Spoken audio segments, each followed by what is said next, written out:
Welcome, and thank you for tuning in to a very special online edition of the Inspired Teen Reads Competition. This is part of our new series for kids and teens, Summer Spectacular, a bookish summer camp delivered straight to your home, hosted by WOTS Toronto. WOTS Toronto is a festival of books, ideas, and imagination, but we're also more than a festival. WOTS is a community. We asked, and you told us what matters the most about the WOTS experience: discovery, inspiration, connection. Our community is creative and resilient, and we're excited to bring the word on the street to you in your homes. Before I turn things over to Serena and Emma, your Inspired Teen Reads hosts, I would like to acknowledge that WOTS Toronto operates on land that is the territory of the Huron-Wendat and Paytun First Nations, the Seneca, and the Mississaugas of the New Credit First Nation. This territory is the subject of the Dish with One Spoon Wampum Belt Covenant, an agreement between the Haudenosaunee Confederacy and the Confederacy of the Anishinaabeg and Allied Nations to care for and share the resources around the Great Lakes in peace. Toronto is now home to many diverse First Nations, Inuit, and Métis peoples with long histories on this land.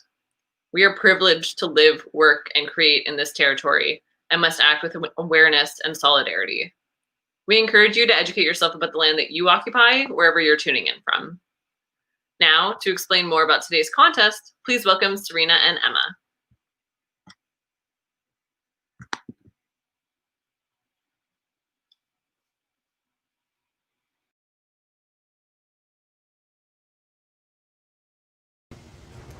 First up, we have a little bit of a welcome from Divya, who is the founder of Inspire Teen Reads.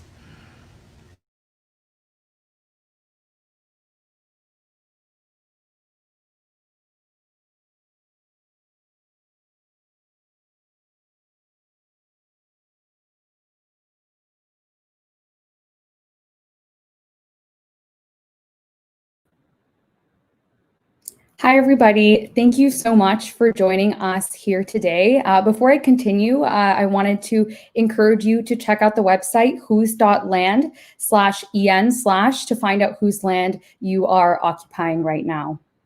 Thank you so much for spending this afternoon with us. It really means a lot to us, as well as all the teens across the country that have joined us here today.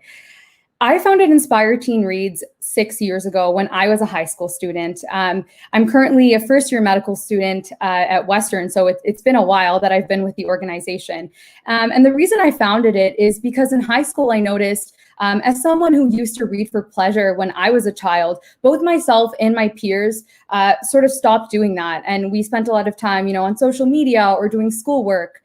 And there's something really wonderful about reading for pleasure. I think it allows for self-discovery in a really organic and meaningful way, especially for teens who are just trying to figure out who they are and what their place in the world is.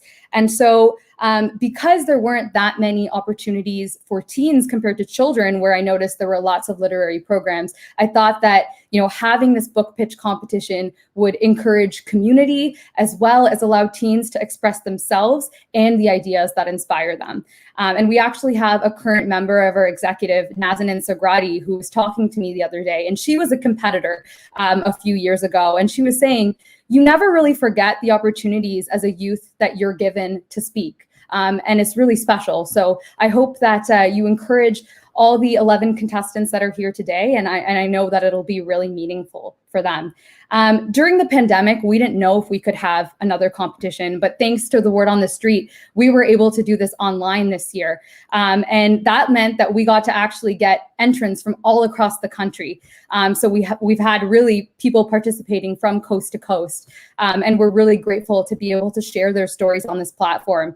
We also included an art component to our competition because we want to encourage expression from all kinds of mediums. And so we have beautiful artwork that's going to be showcased and judged today. And we really just hope you enjoy the event today. And more importantly, have a chance to hear from these inspiring voices across the country at a time where we desperately need them. So thank you.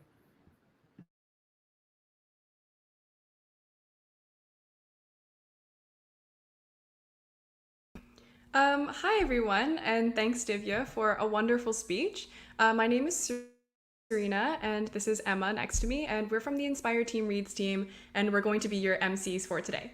So getting right into it, I'm going to be starting with our event schedule. So we're going to be starting with our book pitch competition, the one that happens every year from 1:10 to 2:30.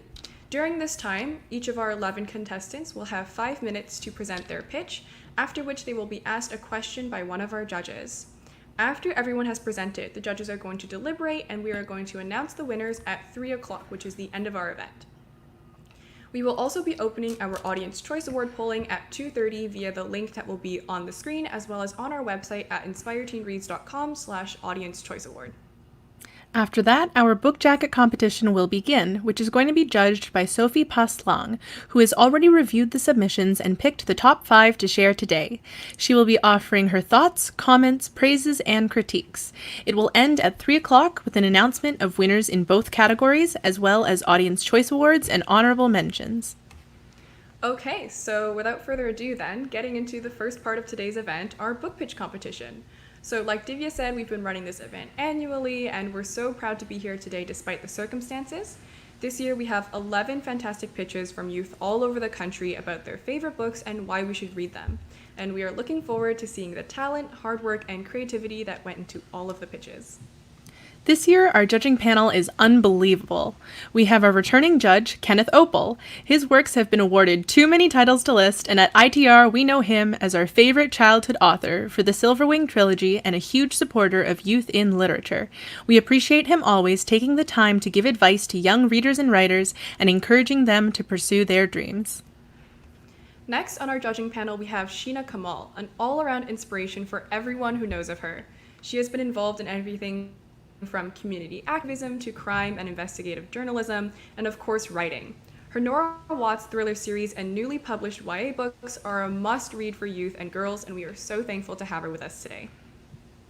Our next judge is Dr. Kay Dupuis. She is an educator, research speaker, artist, and proud member of Nipissing First Nation, who works full-time to advance Indigenous education.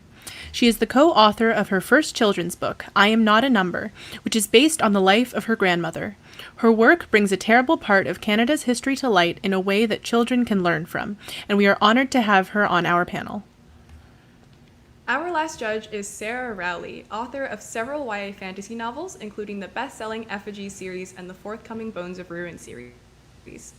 She says she wrote about freakish little girls with powers because she secretly wanted to be one, and for that, we see ourselves in her. Her work encourages us to dream without being limited by the boring boundaries of everyday life, and we are so happy to be working with her this year. Without further ado, let's get the competition started. Our first competitor is Ishan Abhi from Brampton, Ontario, who is 18 and uses he/him pronouns. He will be presenting Brave New World by Aldous Huxley. Hi everyone, I'm Ishan, and it's an absolute pleasure to be here today. And without further ado, I will begin. Aldous Huxley's Brave New World is a must-read novel because it offers a dark preview of what society could look like in the future. This story's government, aka the world state, controls life as we know it, and they do this with gene editing, conditioning, and forced medicating. Suddenly, everyone's happy, and everyone is complacent with their place in society. The novel poses a grim question. Can unchecked lust for pleasure and knowledge lead a society to choose dictatorship over freedom? I'm pitching this book because I know its themes will leave a thought-shaking message with you as it did me. Now, one of the major themes in the novel is the power of knowledge. I actually want to be a scientist one day, so this really resonated with me. In Brave New World, knowledge is deemed a weapon that can cause social instability. Consequently, the world state restricts knowledge and prevents any destabilizing, dangerous ideas such as art and community from taking root. I'm seeing this across the world today. Some governments restrict their media so they can limit their civilians' knowledge and insight and keep a grip on their people. The novel's world state is a prediction of how things turn out when power disparities between governments and people are left unchecked. Remember that knowledge is power, and in this novel, the world state is a monopoly. Now, this book is also about pleasure. It's the most important ingredient in maintaining control over the state in Huxley's novel. The reason is hit perfectly in the book's following quotation. The secret of happiness and virtue is liking what you've got to do. All conditioning aims at that, making people like their inescapable social destiny. Now, Brave New World touches on the idea of a perpetual happiness. where people are content with their role in society. The drug called soma is the government's secret weapon. It creates euphoria in the brain and counters any negative emotion. And so the status quo is never questioned, because why would it be? Everyone is forced to take soma, and so everyone is happy. In our day and age, pleasure can also keep us from questioning the status quo. Now, we don't have soma, but we have drugs, we have alcohol, we have Facebook, and we have Instagram. We derive pleasure from things that give us instant gratification, and the superficial pleasure can pacify us and blind us from reality. So let me pose this. Maybe perpetual happiness is not the answer. Maybe struggle and loss are equally important to the human experience, and maybe fulfillment is about people embarking on their own journey. Now, for this last bit, I want you to think about this. What makes a society? Not even a perfect one, just a society in general. On paper, Huxley's society in Brave New World should be a utopia. But this is assuming that the ingredients to a perfect society are stability and unlimited happiness. They're not. Just like the book's character John, we glimpse into this world as an outsider, and we ask ourselves if true happiness can really exist without unhappiness. Everyone has desires, right? Something to reach for, whether it's a new job, a relationship, or even a better life for their family. If people are stripped of their basic rights and desires, they're being stripped of their human experience. So I talked about a lot of cool themes in this book, but I want to share with you why this book is important and relevant today. Today, we're seeing paradigm-shifting topics in the media: anti-Black racism, public health crises, and religious cleansing around the world. But I also see more social activism than ever before. So how do we keep this going? How do we teach younger generations to keep it up? I believe that social activism starts with a deep reflection of how the world is. And reading a book like Brave New World is an exercise in this very reflection.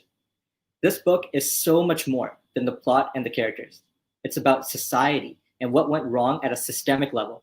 So let's keep reading, let's keep sharpening our lens so that we can make our world a better place. Thank you. Question.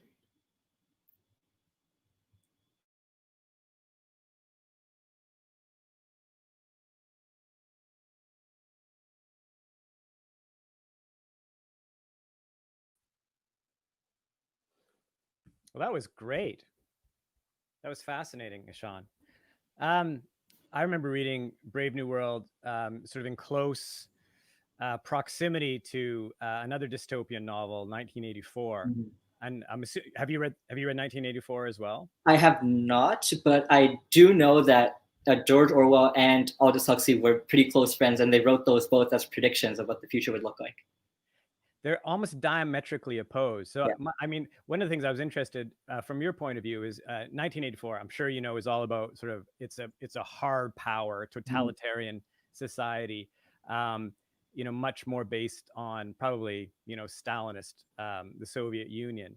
From your experiences, as someone living today and reading, watching the news, do you think which of these models do you think is more likely to be successful in controlling or at least managing humanity?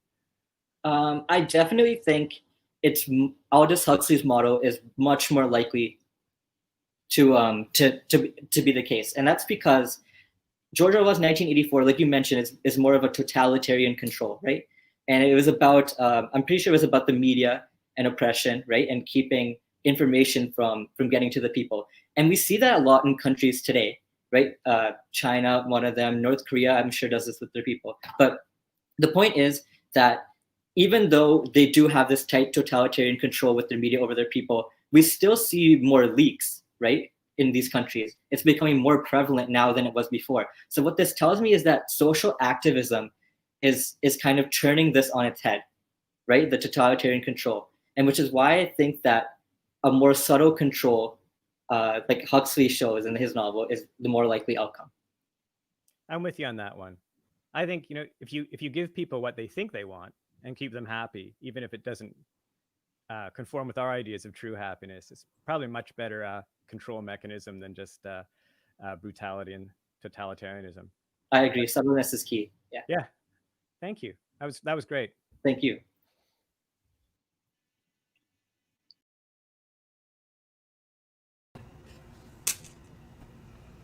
Thank you, Ishan, and thank you, Kenneth. Best of luck in the competition. Our next competitor is Alexandra Guevara from Nanaimo, British Columbia, who is 17 and uses she, her pronouns. She will be presenting Convenience Store Woman by Sayaka Murata. Let's begin. More than a person, I'm a convenience store worker. Even if that means I'm abnormal and can't make a living and drop down dead, I can't escape that fact. My very cells exist for the convenience store. Such are the words of Keiko Furukura, the protagonist of Sayaka Murata's 2016 novel, Convenience Store Woman.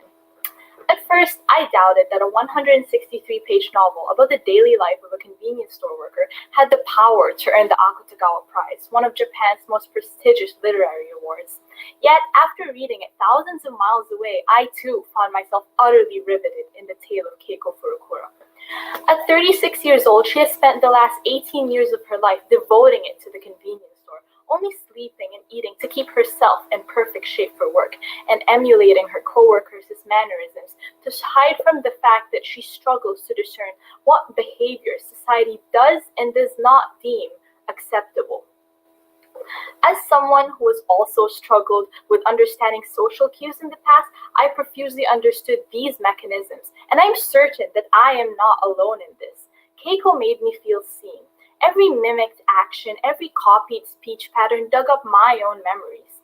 The unchanging convenience store, too, brought me a feeling of solace, a place where complex individualities and identities are replaced with something much easier to cope with. With that stability came comfort, and for 163 pages, Keiko's convenience store was my home as much as it was hers. Yet, even without the weight of my personal experience, Keiko is endearing and she is easy to empathize with. She is as simple and straightforward as the rest of the novel, a faceless, friendly figure behind the counter that offers a brief yet satisfying service. She only wants what the rest of us want, and that is to live the life that makes her happy. And who can fault her for that? The answer lies with conformist society. Outside the predictability of the convenience store lie Keiko's friends and family, who lead normal lives and who are baffled and even frustrated at Keiko's failure to lead one herself. Her story revolves around her, both trying to appease her peers while staying with her beloved convenience store, resulting in calculated plans, intricate lies, and a plethora of references to Stone Age society that would not have been necessary had people simply let her be. Yet, as I read, I found myself sympathizing with both sides. Two sides played tug of war in my head as I consumed the pages. What if I remained at a deadbeat job for the rest of my life? And subsequently, what defines a deadbeat job? Who told you that this was one? And are you scared of working at such a job, or are you scared of the stigma that comes with it as an adult? And I wondered, can happiness truly be achieved by sacrificing normalcy? Then I asked myself what normalcy really is. Do you know? Personally, I do not. Unearthing what we have been conditioned to think as part of the masses is essential to retaining our humanity. It is hard to believe just how much we have been made to think by society, and even harder to believe how often they branch off into the development of prejudices. Prejudices against jobs such as Keiko's, prejudices such as against unmarried people in their late 30s, prejudices against those who are, simply put, not normal. And at the end of the day, even though we would all like to say that we would all root for Keiko, it's more daunting to ask oneself how you would truly treat someone in her situation in real life. We are not, as individuals, necessarily at fault for these mindsets, but we do play a part in perpetuating it one way or another. Though it can be argued that Keiko has sacrificed her identity to the convenience store, are we not all tied to yet another machine? Society hands out regulations and uniforms to its people the same way a convenience store does to its workers, yet it does so on a much larger scale. The pressure to conform, study well, get a good job, make money, have children, die is ever present and increasingly suffocating, and with the threat of ostracization constantly looming in the distance. And perhaps the teenagers like myself, I grow increasingly nervous at these expectations, especially with the ever-changing and unstable image of our future. Surely there must be other ways of achieving happiness? Well, there are, and Keiko is proof. there's just the risk of sacrificing normalcy and conformity that comes with it.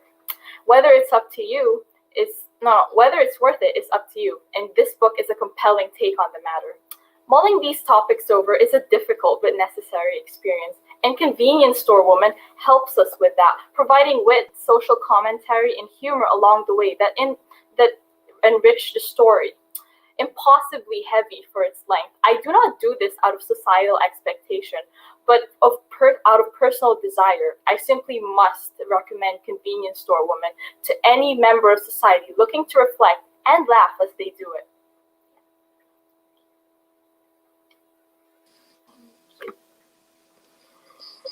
Hi.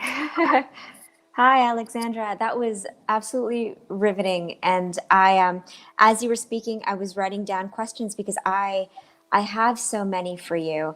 And I'm so impressed by your presentation. And I'm impressed by your take on the themes as well. And I want to know though, I mean, it seems like this is a book that is to be read for the ideas, but do you think that there's something to offer in terms of reading for pleasure as well? And does this book provide it, do you think?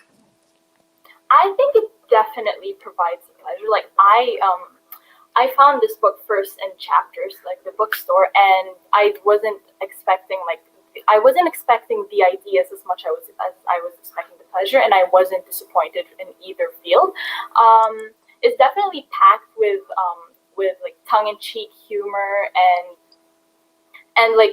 very simple, easy to grasp, and most importantly, accessible prose. That even though, like I said, it is simple, it adds to the story as a whole, and the pleasure in reading the book is also tied to the message.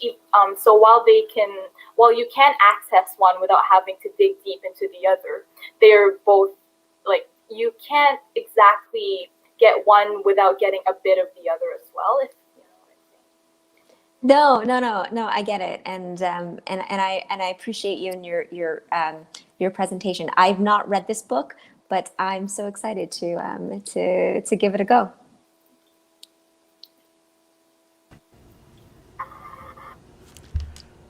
A big thank you to Alexandra for a fantastic pitch, and also a thank you to Sheena. Our next competitor is Neel Mandel from Milton, Ontario, who is 12 and uses he, him pronouns. He will be presenting Refugee by Alan Gratz. We also have a little surprise for you. Alan is tuned into our live stream to hear your pitch and asked us to give you this message. Thanks for choosing my book, Neel, and for helping shine a light on the plight of refugees past and present. Imagine you're on a boat in the middle of the ocean with no idea what lays in front of you. What if you were being chased by Nazis who wanted your death on their hands? Refugee by Alan Gratz is about the journey of 3 kids who all wanted to escape from their home countries in search of a better life. Joseph is a Jewish boy who lives in Germany. With the threat of concentration camps looming, he and his family board a ship to sail to the other side of the world. Isabel is a Cuban girl.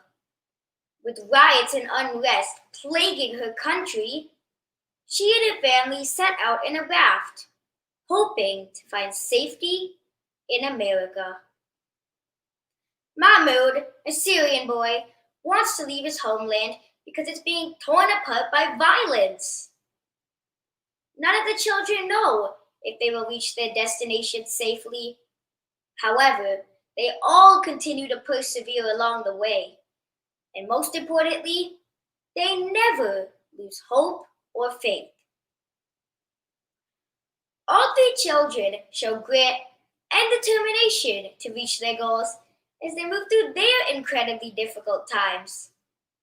We are today living in the time of the COVID-19 pandemic, and there are certainly a lot of unknowns in our path, just like there were a lot of unknowns for these 3 kids. Just like Joseph, Isabel, and Mahmoud, we also need grit and determination to get through these times. Refugee also reminds us just how fortunate we are to live in a country like Canada, where there are no wars, or where people don't have to live in hunger, or where people are not trying to kill you and your family. Reading Refugee helps us remember to appreciate just how lucky we are. My biggest takeaway from this book is that through all the hardships that Joseph, Isabel, and Mahmoud faced, they all continued to believe and hope. Hope, some might say, is the most important feeling any of us can have. Hope can get us through the toughest times, including the current challenges with the pandemic and the unrest over the horrific death of George Floyd. Refugee, from the first page of the book to the last, reminds us that we can always hope for a better world. It also reminds us that we as humans, no matter what part of the world we are from, or what our race, all want the same things: safety, freedom, and to be treated with value.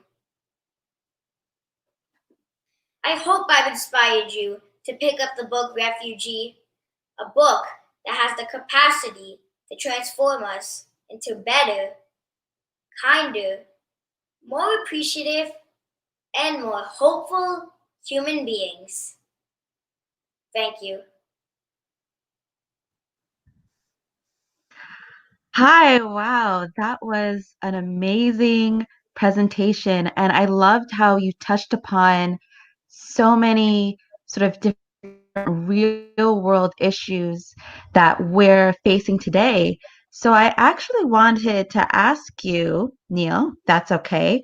You mentioned that all of these kids show grit and determination, and sort of by reading their struggles, Canadian kids can see how lucky they are, because they don't necessarily have to go through the things that these refugees are going through.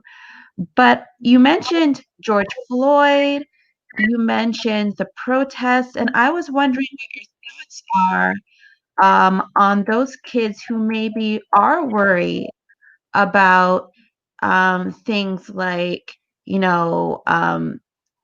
being unsafe in their homes, Black kids, for example, brown kids.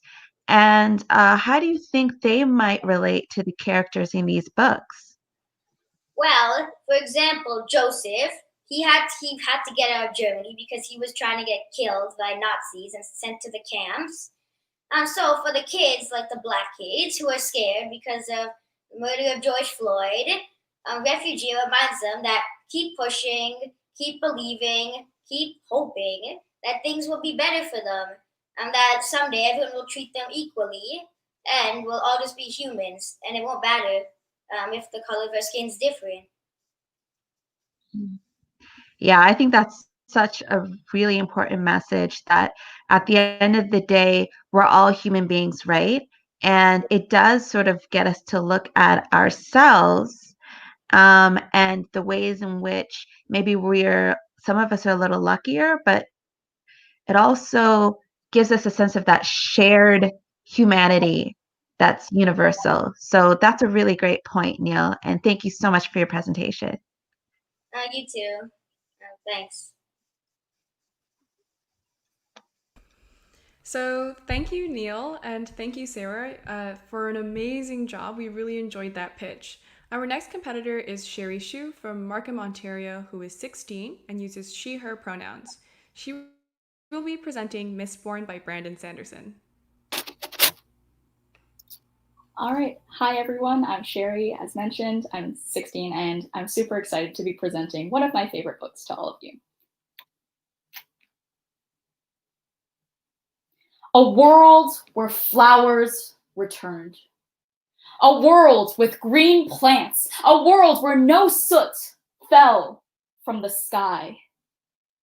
That was the world Kelsier yearned to bring back, and the world he swore to die fighting for. Today, we'll be diving into the epic fantasy novel that is Mistborn: The Final Empire by Brandon Sanderson.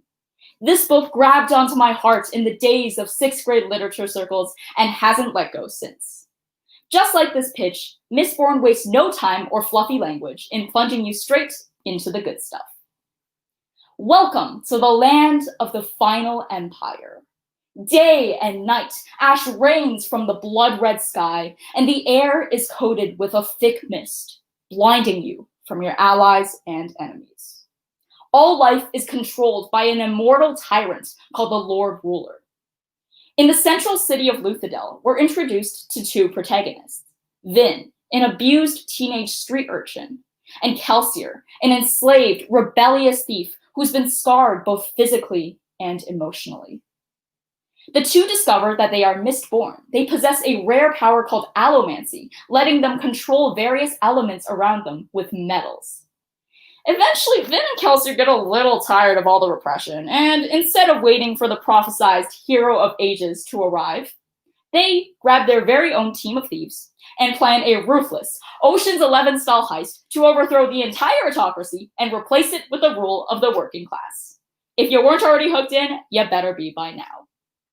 There are 3 reasons why Mistborn stands out from your average summer dystopian reading list. First, it tackles important real-world topics like authoritarianism, slavery, inequality, and rebellion, mirroring them through a fictional lens. The Lord Ruler's actions are comparable to, if not even worse, than those of modern autocracies, like Nazi Germany or Mussolini's Italy. He enslaves an entire ethnic group called the Ska people, dooming them to mine precious metals from the pits of Hathsin. He fiercely divides the world between the nobility and starving peasantry, puts harsh penalties on interbreeding, and forces millions into a life of crime and gang work, just to keep themselves fed. Sound familiar? The novel also poses some big societal political questions, like, what are the burdens of power? How can we preserve hope in times of desperation? What are the societal forces needed to make rebellion successful? And is it morally just to use fear and persecution for the greater good, or break down a broken government and replace it with one that could be worse? Sanderson engages with all these conflicts while keeping the story intriguing, so you end up learning and caring about these topics without even realizing it. Second, the incredibly complex magic system known as allomancies. Allomancers gain different superhuman abilities depending on which metals they swallow and burn. That's awesome. So if they take steel and tin, for example, they'll be able to attract and repel nearby metals. Tin and pewter will give them the chance for strength or stronger senses, and some metals even give them the chance to control people's emotions. Allomanic action scenes throughout the book are some of the most heart-wrenching, exciting ones out there. Watching Vin creatively use her powers to sneak into a mansion, battle against another Mistborn, or escape from an army of pursuers might be my favorite part of the entire novel. Finally, the world and character building are remarkable. Every chapter, through some eyewitness, diary, or scroll, Sanderson reveals something shocking about the characters and the world they live in, all tying together all the loose ends and lingering questions. Also, Mistborn has one of fantasy's strongest female heroines in a literary world where they are still lacking. Vin is a cunning and cautious fighter from the start, but constantly doubts her ability as a leader in a male-dominated world. Coming from a background where she was abused, abandoned, and neglected, she slowly learns to regain her trust in the world and in her own abilities, eventually becoming the most inspiring leader of the rebellion. Vin is a role model to me and thousands of young women out there waiting to make their mark on the world.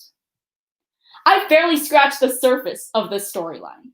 Mistborn is a journey filled with unexpected twists, action-packed magic duels, political drama, and just the right amount of forbidden romance. And don't worry if you end up sweeping through the 541 pages of this masterpiece like I do. There are 2 more books to complete the main trilogy. So, dive right in. This is a journey to embark on alone. And as you read, remember the very words that Kelsier himself uttered. There is always another secret. Thank you.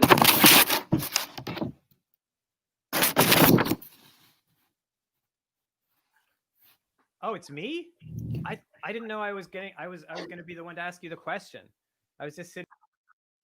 Oh, okay. Hi there. Hello. Thanks so much for sharing that with us today.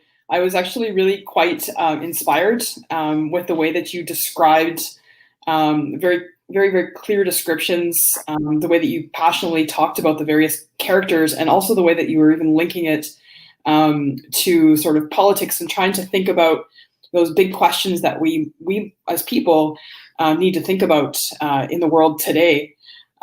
Also love that you linked it to that whole concept of role models. Because when we're reading characters, we always want to try to get something out of it for ourselves and our own lives. And I'm just wondering, you used the word, you talked about role models and used the word care, and it seems like that there's a lot that we can learn in terms of also lessons within perhaps a book like this. Mm-hmm. And I'm just wondering what are some main, maybe one or two main lessons that we could learn from this book? That's a great question. So I think first off, especially when I read this book as like a very young child, I was very inspired by the character growth. So specifically in the lesson of Vin, who was like abused as a young child, and she still ended up becoming like really strong. So I'd say one of those lessons are just like the perseverance and the ability for people who have been hurt in the past or who have like undergone trauma to be able to recover and to still be able to like rejoin our society and become like a stronger individual.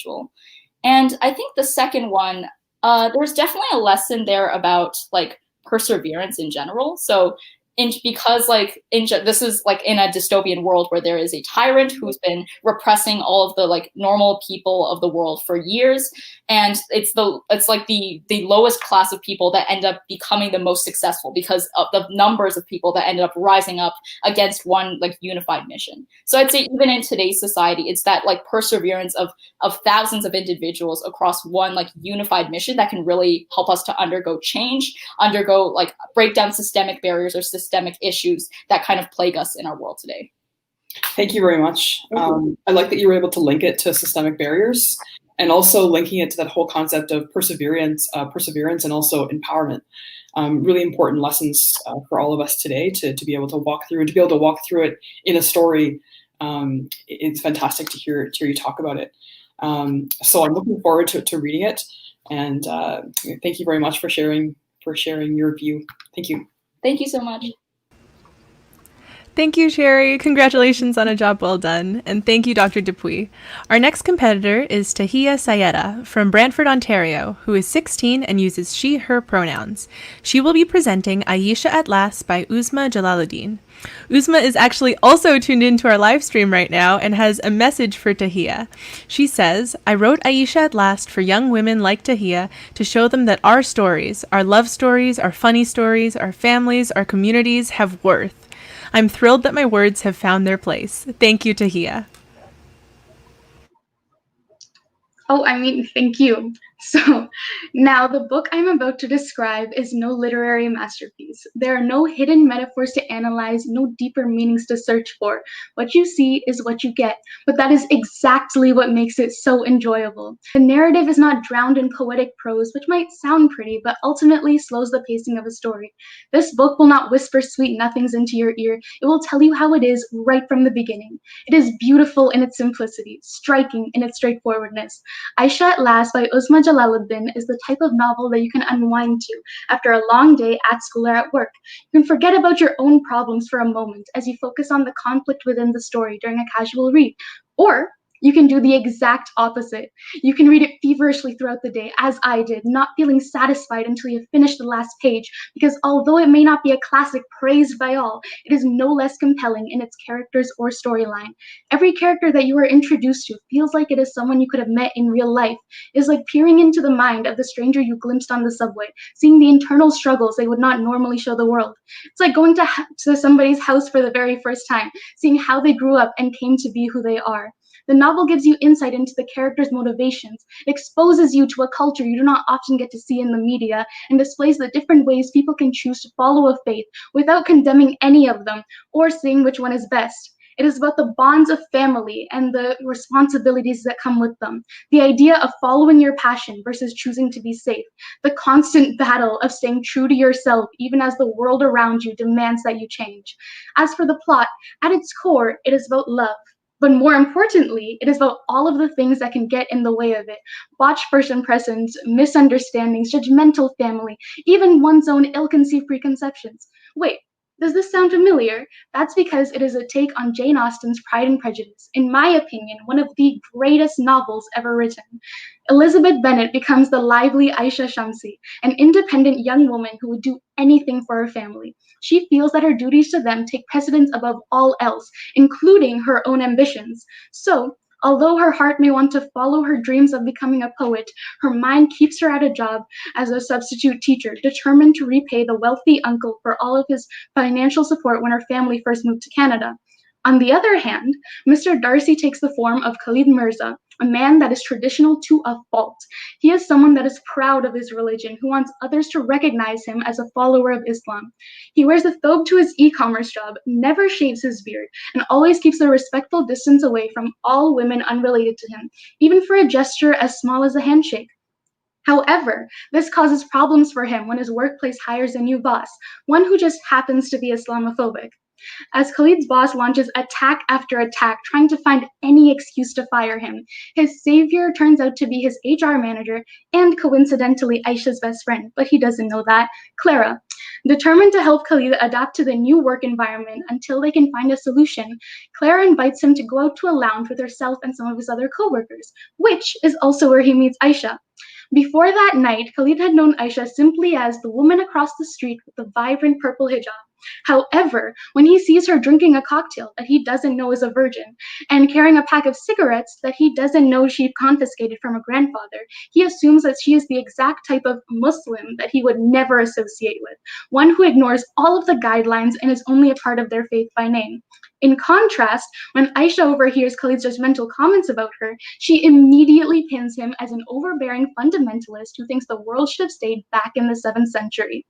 However, when Aisha's pampered cousin Hafsa, we all know the type, that one younger sibling, cousin, friend, whoever, that always seems to be able to get away with anything, asks Aisha to pretend to be her at a meeting to help save their local mosque, Aisha finds herself face to face with Khalid yet again, but this time forced to hide her true identity.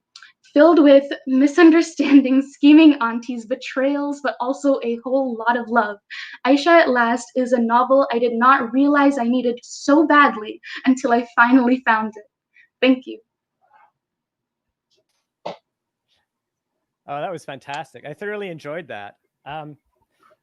What a great analog to Jane Austen's Pride and Prejudice. Now I'm all keen to get out there and get a copy for myself. But it sounds like you're a big Jane Austen fan, am I right? Yes.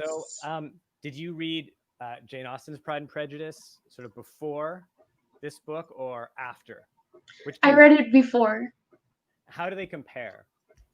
In terms of, I'm not asking you to make a literary critique, just like in pure, visceral sort of reading pleasure. Reading pleasure. Yeah. I think they're both very, very different because Aisha at Last is such a modern adaptation and I relate to it more as like my personal feelings. Whereas Jane Austen's is just, it's a little wordy as books from back then are, but it's still like really funny and it's surprisingly relatable for being written in like 1860 something. Yeah. So they're just completely different vibes, but they're equally enjoyable, I would say. I liked very much what you were saying about at the beginning, just sort of being very forthright about how it wasn't, it was not a literary or stylistic masterpiece. It was just incredibly satisfying. If you, in general, with your reading, how would you rank those things? Because I face it as a writer and a reader too. I mean, would you put character first, plot first, or voice and style first, or how would you juggle them? I think it's important to have like I think the story itself is more important than the way you write it. So although it's not like poetic or has all these like flowery languages and different words and is very verbose, it's still like so satisfying because the voice of the author really shows through, and it's more like a relatable piece rather than something meant to be like picked apart in English class. Interesting. I agree personally, but it was nice to hear. Thank you so much. That was great. All right, thank you.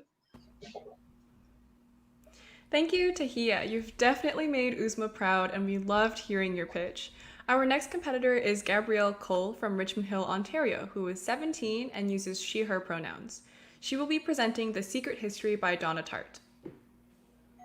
Hi, as was mentioned, my name is Gabrielle, and I will be talking about The Secret History today. So, what do ancient Greek pretentious university students and murder have in common? They can all be found in Donna Tartt's novel, The Secret History. The novel follows Richard Papin, who moves from California to attend Hampton College, which is a liberal arts college located in Vermont, where he falls in with a group of 5 other classic students, and what ensues is a meticulously plotted and incredibly intense mystery thriller hybrid done with class. The novel is incredibly impactful and is sure to change the life of anyone who reads it, thanks to its perfectly flawed characters and the captivating mystery at its core, as well as its tie-in to the currently trending dark academia aesthetic. So the novel opens with Richard stating that somebody is dead.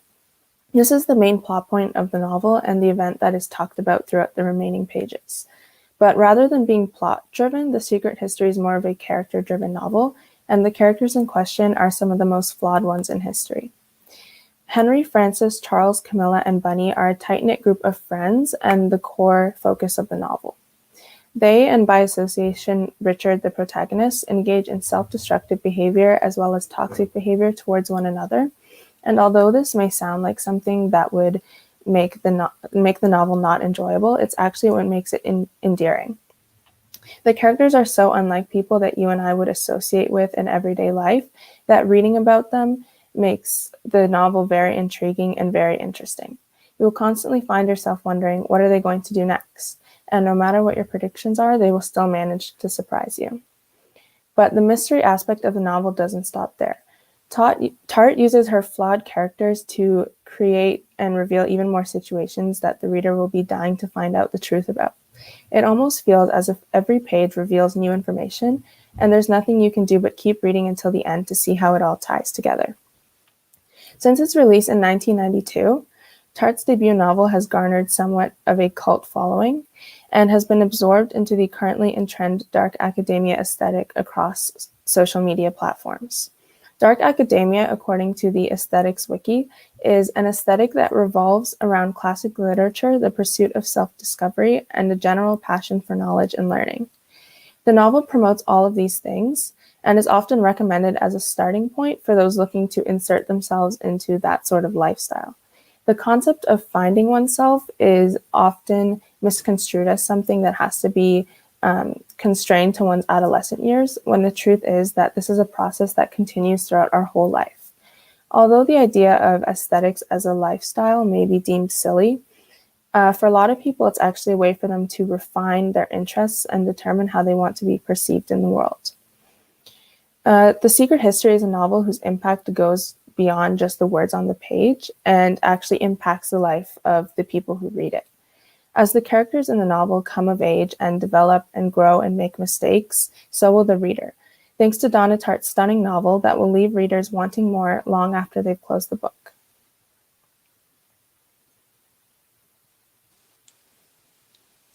Hi, Gabrielle. Thank you so much for your presentation. It was wonderful. And for your choice, which I thought was unusual, because I don't think I would have read this novel at your age. Actually, I read it last year at my advanced age. So kudos to you for actually like having the wherewithal and the interest to dive into something like this. I'm curious. Like when I read it, I thought it was. I mean, it was fantastic and so well written, and I love the mystery and the pacing and all that. But the world seemed so different from the world that I grew up in. And so I had a really hard time relating to the characters. Did you relate to Richard at all, or did you learn anything about yourself on a, personally, not too personally, but did you learn anything about yourself from following this journey? I think what was interesting about Richard as a character is that he's kind of more of like an unreliable narrator, because through the writing you can see that he really romanticizes the other characters in the novel and almost idolizes them too much. And I think in some ways it's kind of a cautionary tale, as in like their life from the outside may seem really glamorous and exciting and so on through Richard's eyes. But as he continued to get further into their world, he realized that kind of the way he was seeing them wasn't actually accurate. And he kind of got blindsided that way. So I think something that I learned, I would say, is to take things at face value and not over romanticize them or try and turn them into something that they're not, because that will end in disappointment, or in Richard's case, could end up being dangerous and just way too intense. Okay, yeah, no, cool. I really like that, because it sort of seems like a meditation as well on celebrity culture. Yeah. Just sort of, yeah, and that's something that I think we all sort of are dealing with right now with social media and things. So yeah, so I love that take. Thank you. Thank you. Thank you, Gabrielle, and thank you, Sheena. That was amazing. Our next competitor is Tess Larson from Calgary, Alberta, who is 16 and uses she, her pronouns. She will be presenting The Bluest Eye by Toni Morrison. Toni Morrison's first novel, The Bluest Eye, has been the single most shaping piece of literature I have ever read as a young Black girl. Before we begin, I would like to introduce myself. My name is Tess. I have my father's white last name, and it was the first thing I ever truly hated about myself. I have my mother's face, and sometimes, if the light hits me right, I'll look like my father.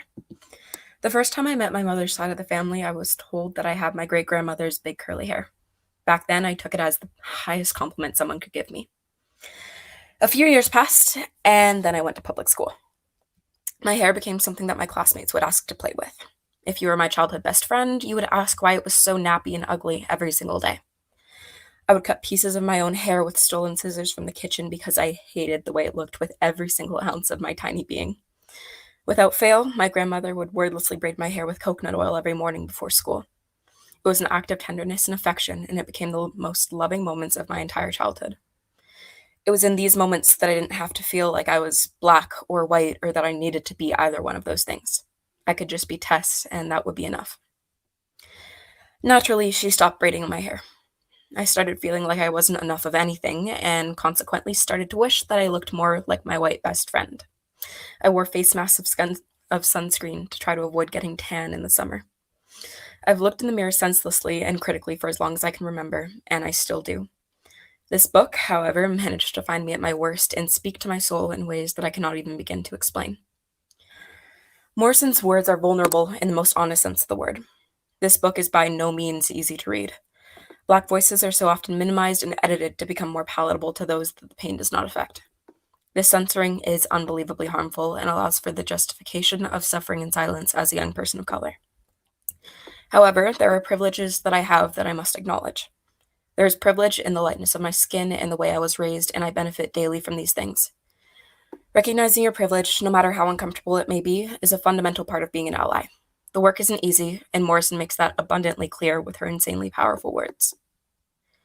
Picola's story of growing up wishing to be inside of any body instead of her own, and laying in bed willing herself to disappear, resonates extremely deeply with me. This innocence and naivety allows for a deep connection between her and the reader, and her thoughts glamorizing the Shirley Temple blue eyes and blonde hair are sadly commonplace. The existence of European beauty standards and the refusal to accept said existence by those that they do not affect shapes Picola's identity and forced her into the position of being a woman many years too early. Personally, I believe that Morrison's unfiltered exploration of the hypersexualization of young Black women remains some of the most honest and radical work ever made. There is no white glorification or romanticism of the concept of the white savior complex, which has been all too commonplace for decades. The unadulterated pain Black women experience is undeniable, and the recognition of this pain is vital to understanding how harmful silence and invalidation can be. The power of history and stories are extremely prevalent. Each character can become a perfect foil of themselves, exploring the duality and growth that comes with choices and consequences. These stories are complicated and painful and raw to witness, but it allows for honest connection and an infinite amount of self-reflection. Her words are timeless and raw and painful, but it allows for a sense of connection I have truly never felt from a piece of literature before. She spoke her truth, and in doing so, became the embodiment of what it means to exist organically and unapologetically in the face of prejudice. Authenticity and vulnerability are terrifying, and we all know that. But Toni Morrison taught me that they are fundamental parts of being a human being. She taught me what it means to be a woman, a Black woman, a force to be reckoned with. For that, I will be forever grateful.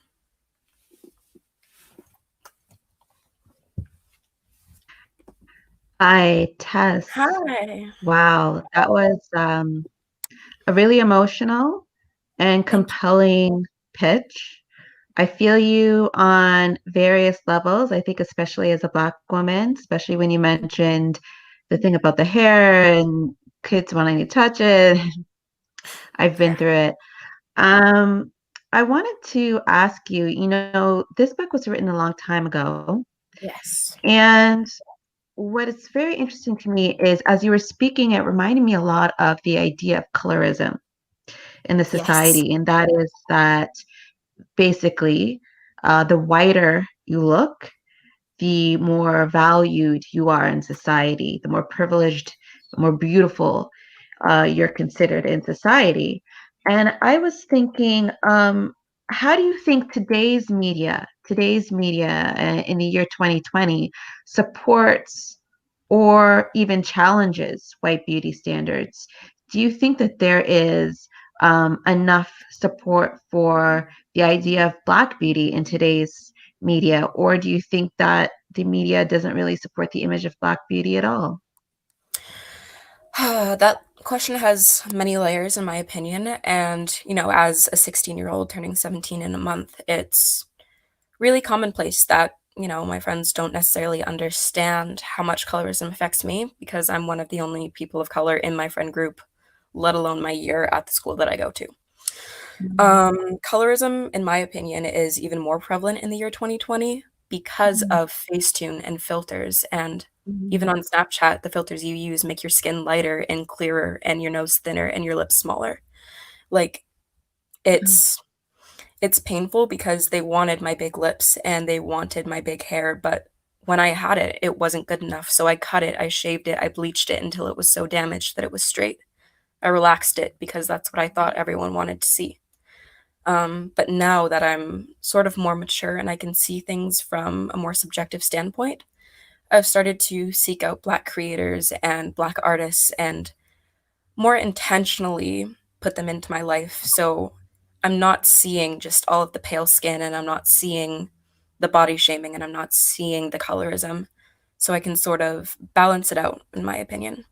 That doesn't change the fact that it's still there, and it doesn't change the fact that I'm still afraid of the police and I'm afraid of walking alone at night. But it makes it more tolerable because I'm not alone in it. It makes me feel safe, like I have a family. That's a really great answer and something that I really identify with. It's interesting that with social media, at the very least, it gives you the ability to kind of curate your safe space a little bit and to maybe have a place to escape to, even though reality is a little different. But I can talk to you about this book forever. Believe me, this book also changed my life, but I'm going to leave it at that. And very, very good job, Tess. Thank you so much. Thank you, Tess and Sarah. Your personal story really hit us at our core, and we thank you for being vulnerable and sharing your experiences with us. We love to hear from you. Our next competitor is Vicky Nguyen from Vancouver, British Columbia, who is 15 and uses she, her pronouns. She will be presenting The Kite Runner by Khaled Hosseini. Hello, These days, while flipping through the pages of a newspaper, you are likely to be washed away with news covering the Middle East and Central Asia. Those zones have long been portrayed by the Western media as inflicted with turbulent upheavals, political tensions, and racial discrimination. Like a beacon shining amidst the vast sea of uncertainty and prejudice, Khaled Hosseini's novel, The Kite Runner, has renewed the world's perspective towards one of the cradle of ancient civilizations. The novel is a powerful recount of the protagonist and narrator, Amir, of his upbringing in Kabul, Afghanistan, a Central Asian country. An upper middle class Pashtun boy living around the 60s and 70s of the last century. Amir enjoyed a lavish childhood with his best friend, Hassan, a Hazara boy that was also Amir's servant. The two boys were best friends since the earliest days, exploring all Kabul together, from hectic bazaars to the sun-drenched trees. One of their passions was kite flying, a popular Afghan sport. It connected the two boys together despite the vast caste differences and the Pashtuns' prevalent discrimination towards the Hazara minority. However, a tragedy struck, ripping Hassan and Amir's bond apart and leaving Amir crippled with guilt. Soon, a war broke out, leaving Amir fleeing to the US with his father. There, Amir settled down and began to find happiness in marriage and writing.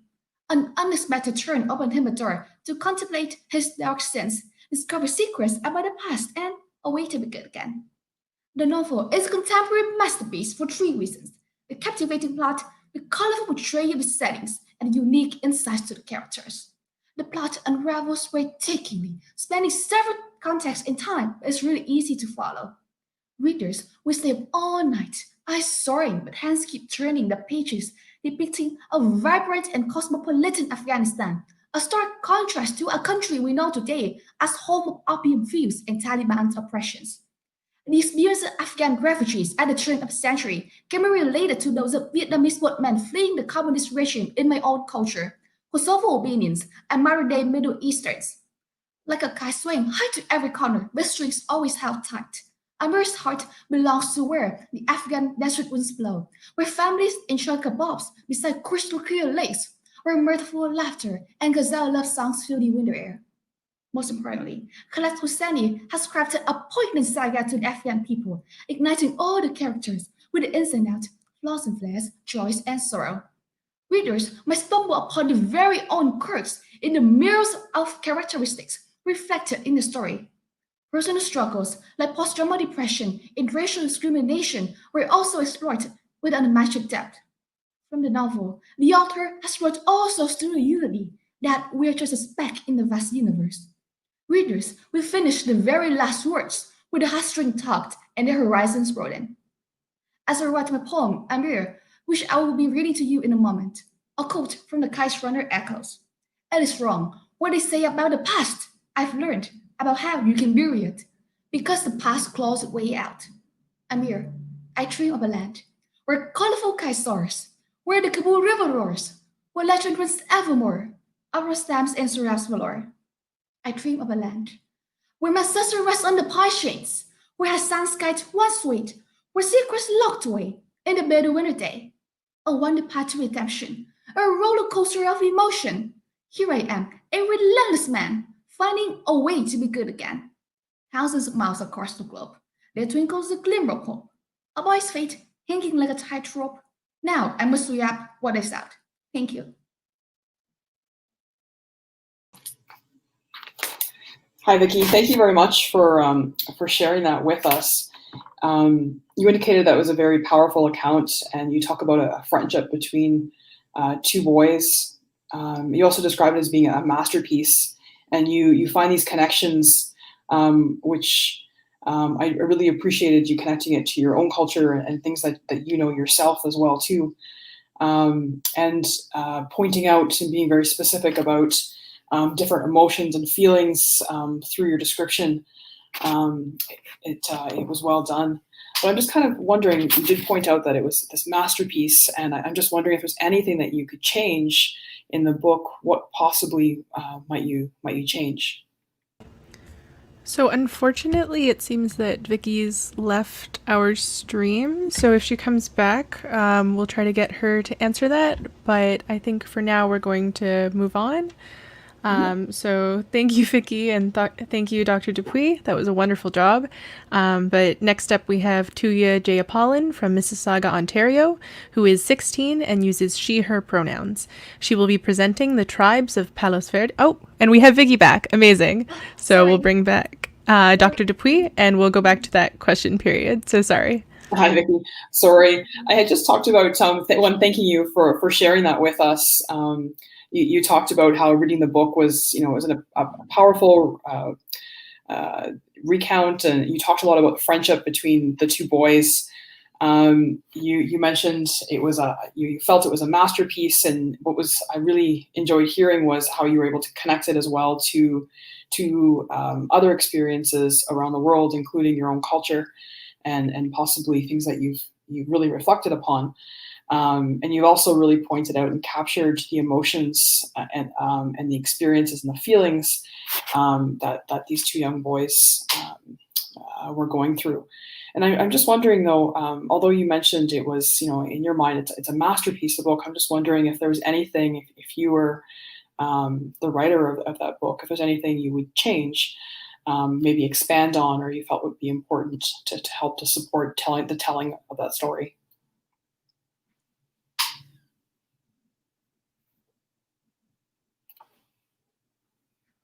Thank you for your question. And to me, I think that it's very important that the author has brought a poignant saga to the Afghan people, which means that he has explored a lot of different cultures, and he has meant that the Afghan people are a strong bond. They are always connected to their own country. And I would love more if the author, Dr. Hosseini, has explained more on the details of how to explain your own talents. Which means that in story, Amir was a boy who loved his country dearly and sought to write more stories to widening his reach around the world about the sufferings of the Afghan people. However, in the country, Amira has to be suppressed by the prejudice that a man shouldn't write and a writer career is only for women. So as a result, Amir found to write in the US, but he was struggling to reaching the view of the Afghan people towards the world. So I would love that the author, Dr. Hosseini, has dwelled more on Amir's writing and his actions on how to bring the sufferings of Afghanistan to the light of the world. Thank you. Thank you very much, Nikki, or Vicky. Thank you very much. I appreciate you sharing that with us today, and definitely I look forward to reading the book and hopefully capturing some of the experiences that you had with it as well. Thank you very much, Doctor. Thank you, Vicky. That was a wonderful job. And thank you, Dr. Dupuis, for that amazing question. Next up, we have Tahiyah Syeda from Mississauga, Ontario, who is 16 and uses she, her pronouns. She will be presenting The Tribes of Palos Verdes by Joy Nicholson. You wake up to the scent of the ocean breeze, filling up your senses with peace in mind. It flows through your body as you absorb the saltiness of the atmosphere. You are blinded by the serenity of the ocean as you know where you may find an escape from it all. The roots of your blonde, silky hair ache to be caressed by the depths of the ocean. Your surroundings become blurry as you get lost in the fantasy. Goosebumps start to rise on your skin as your body quivers helplessly in emotion. The ocean is calling and it awaits your arrival. No matter where you go, chaos has always followed. It is like the ocean during a horrendous storm, the waves crashing relentlessly, the sky turning into a disheartening gray, and the sun being swallowed. Yet the future does not trouble you as you grab your surfboard. It is about the present, you whisper under your breath. It is about the now. The sounds of the ocean echo in harmony. Your ears ring in delight. You can almost grasp what is ahead of you, imagining the water engulfing you whole. You can finally see the light.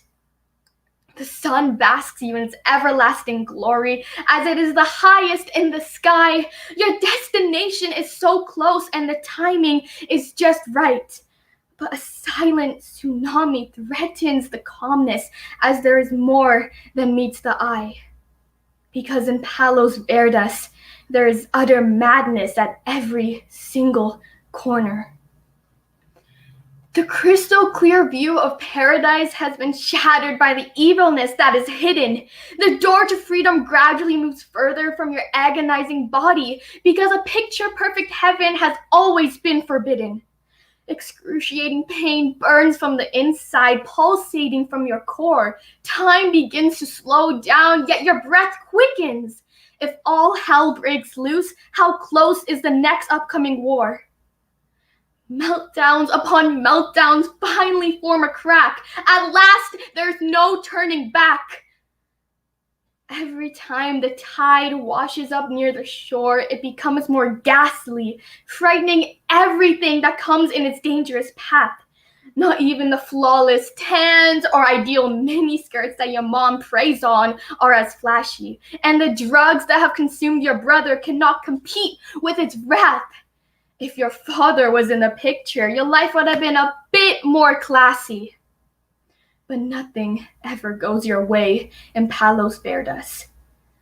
Only one who follows the ocean waves truly go in the right direction. You have finally reached your breaking point. You make a run for it, not looking back. Tears stream down your face, knowing that you will disappoint. But you must save yourself before the sky turns black. As you run, you feel your skin soak up the sunshine and your feet intertwine with the sand. Your body collides with the ocean and you drown out the voices of disapproval. You let yourself sink beneath the surface. And you scream. You scream as loud as you can because you know nobody can hear you. In the tribes of Palos Verdes, Medina becomes one with her own tribe, the ocean. It is her home away from home, her escape. The ocean is her outlet from the horror of her home life. Medina surfs through the challenging waves alone to conceal her bittersweet truth. Her family is falling apart, but the tide pulls her closer. Through these difficult times in 2020, we have all discovered solace in solitude. And now my question for you is, what is your escape?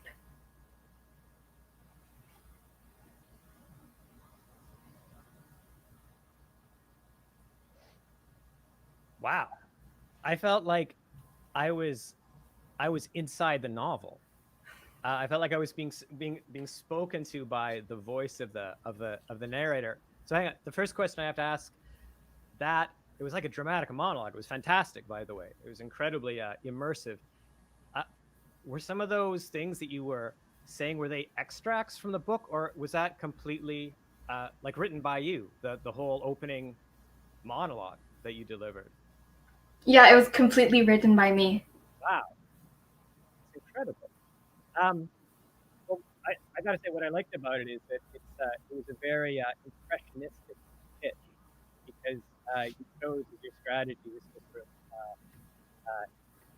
of just force the listener to dive into the world itself. I have to say, I haven't read the book. I'm still not entirely sure exactly what it's about, but I don't mind that one bit, because sort of what you told me was so intriguing and so passionate. It gives me a sort of a huge, I don't know, impetus, a craving to know more about this story. I don't think I have any questions.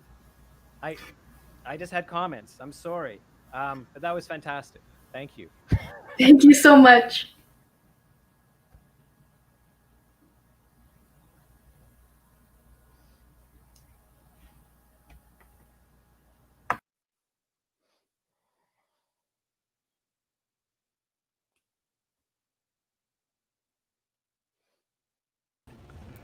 Congratulations on a lovely job, Tahiyah. Your creativity, writing, and presentation is astounding. Next up, we have Jacqueline Chen from Toronto, Ontario, who is 15 and uses she, her pronouns. She will be presenting When Breath Becomes Air by Paul Kalanithi. Hi everyone, my name is Jacqueline. I actually turned 16 this month, but today I'll be presenting When Breath Becomes Air, so let's get to it. I flipped through the CT scan images, the diagnosis obvious. The lungs were mattered with innumerable tumors, the spine deformed, a full lobe of the liver obliterated. Cancer, wildly disseminated. I was a neurosurgical resident in my final year of training. Over the past 6 years, I'd examined scores of such scans on the off chance that some procedure might benefit the patient. But this scan was different. It was my own.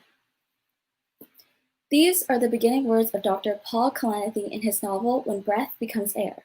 A 36-year-old neurosurgeon with multiple honors from internationally acclaimed universities, including Yale, Cambridge, and Stanford, Kalanithi was on the path for success. But just a day before his graduation, he discovers he has inoperable cancer. The future and family he envisioned for himself and his wife disappeared. Thrusted into the hospital's familiar environment as a patient, a position foreign to him, Kalanithi chronicles his metamorphosis from doctor to patient, while simultaneously learning how to accept death and what it means to live.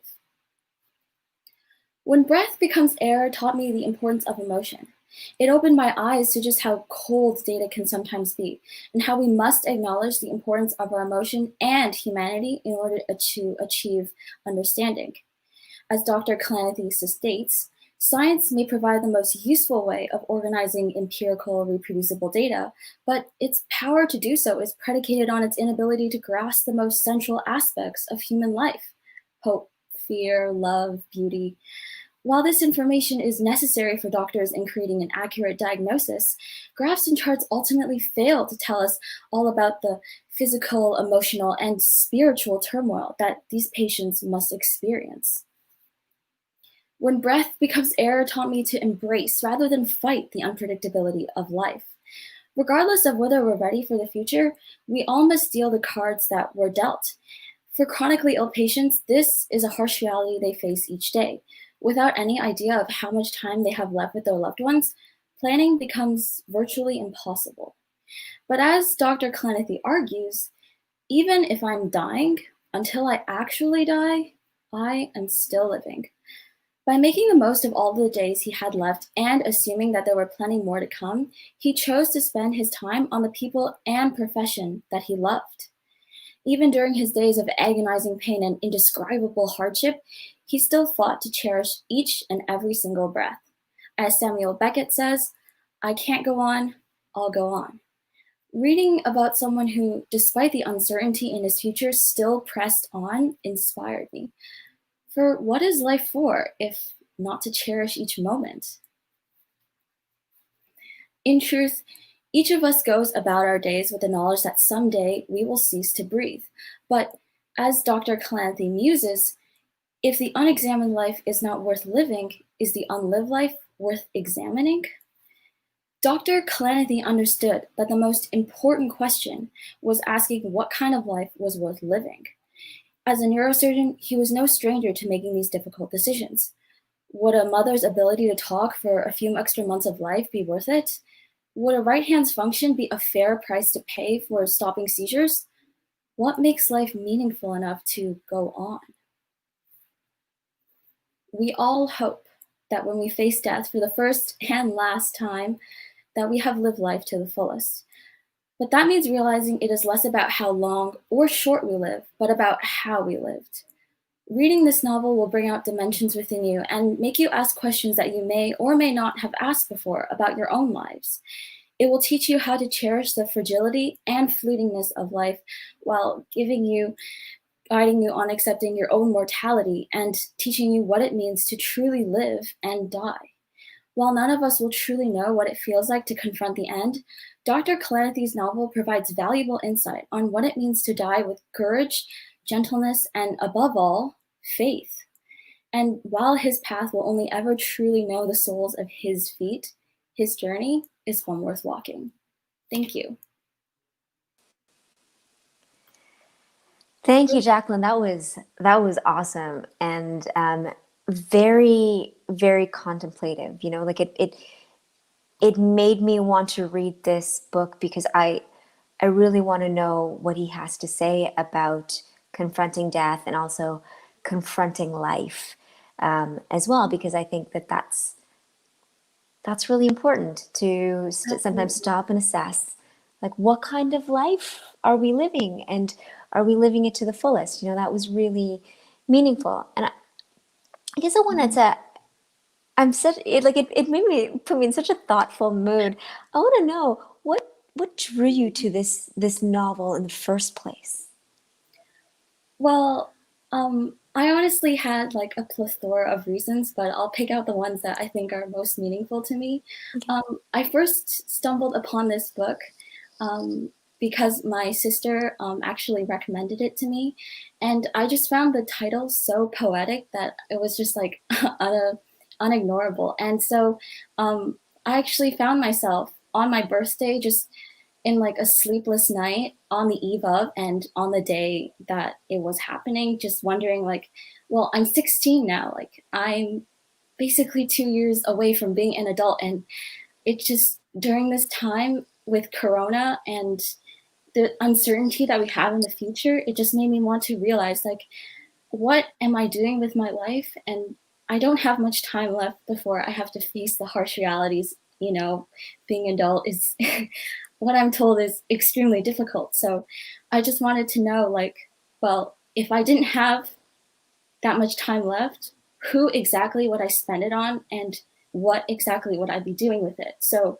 over the quarantine, I've been actually writing a lot of letters to like nursing homes, because I really just wanted to hear from like an elder or someone who's facing Corona, being a person of, you know, who could potentially die from it, and see like what they have thought about during their lives, and like any advice that they have for me, just so that I could do some more self-reflection on like, well, you know what, I really don't think like, maybe I don't have, maybe I'm not so like good, or maybe I just want to sign up for this like slam poetry class, but you know, something's standing in the way. But really, like, if I didn't have that much time, I wouldn't want to sit and like regret about it. I would just want to take that chance, you know? So I've really become more proactive about the time that I have on my hands, and just like knowing that even if like I die tomorrow, I know that today I used up like every single second of it. I mean, wow. I think you've rendered me speechless. I mean, I'm so touched, and that you put so much thought into this, and that you it seems crazy to me that, you know, at 16, happy birthday month, by the way, that these are the thoughts that you're having and that you're grappling with, and that you're dealing with that in such a graceful way. As a writer, I'm so glad that books are giving you an outlet, because I think that's what writing and literature and art brings to me. And I'm so happy that it has given you something to think about as well. And thank you so much for your pitch. I'm definitely going to check this out, because I'm so touched. Yeah, it was an absolute pleasure. Yeah. Okay. Bye. Thank you, Jacqueline. Bye. That was incredible, detailed, and beautifully spoken. Thank you so much for sharing. Finally, we have Nithila Sham from Mississauga, Ontario, who is 14 and uses she, her pronouns. She will be presenting the Breadwinner series by Deborah Ellis. Thank you. I'm so happy to be here. As a child, one of the most important things you learn is that the world is bigger than you know. All those nonfiction books and classes exist to teach us about our big world and to never take what we have for granted. However, I'm sure a lot of people can relate when I say that all the knowledge I could be learning gets lost in the nonfiction books I simply don't enjoy reading. That is why I will forever be thankful to the world of historical fiction, and especially to the Breadwinner series by Deborah Ellis for teaching me more about the world, introducing me to countless relatable characters, and telling a story that is inviting and engrossing for everyone. The Breadwinner series is about a young girl named Parvana living in Afghanistan during the time the Taliban were in control and set many rules restricting girls in what they could say and do. After a tragic catalyst, Parvana is forced to disguise as a boy to make money for her family. The entire series follows Parvana's story of navigating her life as a girl growing up during wartime and facing the countless obstacles thrown at her. First of all, the books taught me more about the world. Instead of having a list of facts thrown onto a piece of paper, Deborah Ellis took a setting and topic as a canvas and wove a story through it.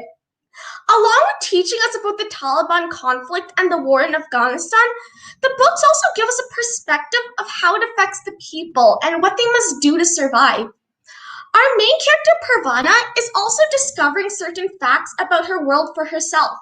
And along the story, it can feel like us readers are learning along with Parvana. For example, when Parvana was marveling at how lucky her life had been before the Taliban invaded, wondering if that life perhaps belonged to someone else, I learned that kids in Afghanistan lived a life very similar to mine, yet it had been changed because of the war. When we learn about the hardships people face on the news, it's difficult to gain a connection to these people and understand their plight. After reading the books, though, I can honestly say that I have a true understanding of the realities kids my age face than if I'd simply read a fact book or statistics. Second of all, it's impossible to forget the characters introduced in the Breadwinner world, and I'm not just talking about how they're well written. Deborah Ellis wrote characters that have grown up in completely different circumstances, yet we can still somehow relate with these characters and laugh at how similar their problems are to ours. Parvana grows up in conflict, but on the other hand, she's also just a child. She has the same complaints of doing work as we do, the same sibling rivalries we can relate to, and she'll often lose her temper with others and break the rules. Throughout the story, other characters are introduced, whose interactions with Parvana are a lot like the ones we'd have with our friends or enemies. Overall, these characters don't feel like victimized poor people as they are portrayed through the media. They feel like people like us, whose lives are simply different. We are connected through the fact that we are human. We feel generally let down when they fail, actually questioning their choices, and feel extremely satisfied when they succeed. This is the type of story that will encourage others to reach out to war zones and help these people, not as human to victim, but human to human. Finally, I want to talk about the versatility of the series. I first started the series at the beginning of middle school, but even now, a few years later, I still enjoy it immensely. This is because the story has something for everyone. There are common story points. The books pack a sense of adventure that adventure lovers would appreciate. And the historical fiction aspect is definitely very helpful for people like me. But most importantly, even though the series has war and violence, it can still be read by a wide group of ages. It takes a complicated premise and simplifies it so that we know the facts but can also enjoy a beautiful story. The series never gets extremely deep or disturbing that younger ages can't enjoy it, but it never gets extremely childish either. The Breadwinner series made me feel a variety of emotions every time I'd read it. I'd feel scared when Homo would tell the story of her village massacre, laugh at Parvana and Asif's arguments, and feel happy for each of Shozia's successes in the city. These feelings don't go away no matter what age you read the story. It has humor, adventure, interest, and most importantly, heart. In conclusion, I learned so much from reading the Breadwinner series. I met so many amazing characters, and to this day, I still enjoy the story. So if you want to find a connection to a new world you never thought you'd have, go get the Breadwinner series. Thank you. Hi, that was really wonderful. I'm really so interested now in reading this book. What I like is that you also mentioned the genre, the idea of historical fiction, and you really compounded and just brought home to the power of historical fiction to get people to sort of understand on an emotional level what people's lives are like in other places and in other eras. And yeah, I have problems reading nonfiction as well. um, but I did want to ask you, you talk about relatability a lot, and I thought that was really cool. So, how did you find the author's writing style? Like, for example, her voice, her prose, that kind of thing. Do you think that the author wrote in, or how the author writes contributed to how you personally related to the character?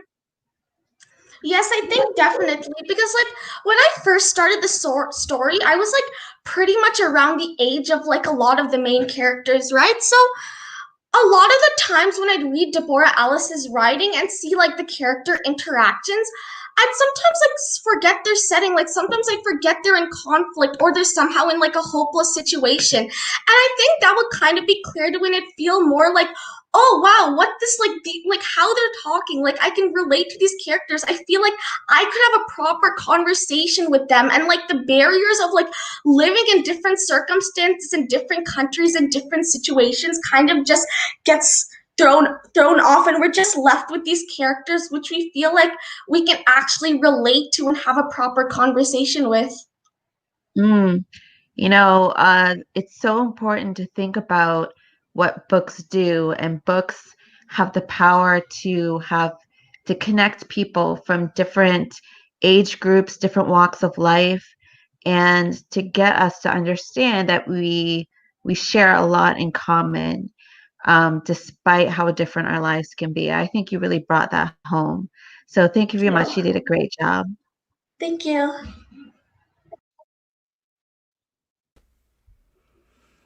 Thank you, Nithila and Sarah. We actually have a bit of a surprise for Nithila, as Deborah Ellis actually sent us a message for you. It reads, Dear Nithila Sham, thank you for reading The Breadwinner and for thinking about the difficulties faced by people when there is war in their country. It is important to remember that war is a choice we humans make, and we can make way better choices. The Breadwinner is about a girl who finds her life restricted because she is a girl.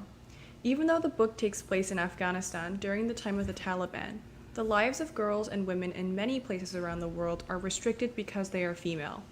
And what a waste. The world has serious problems, and we need everyone's talent and opinions to be able to solve them.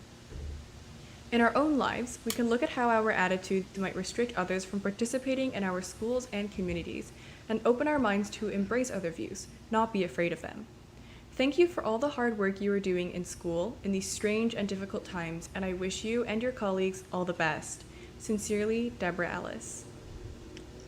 Well, that concludes our book pitch competition for 2020.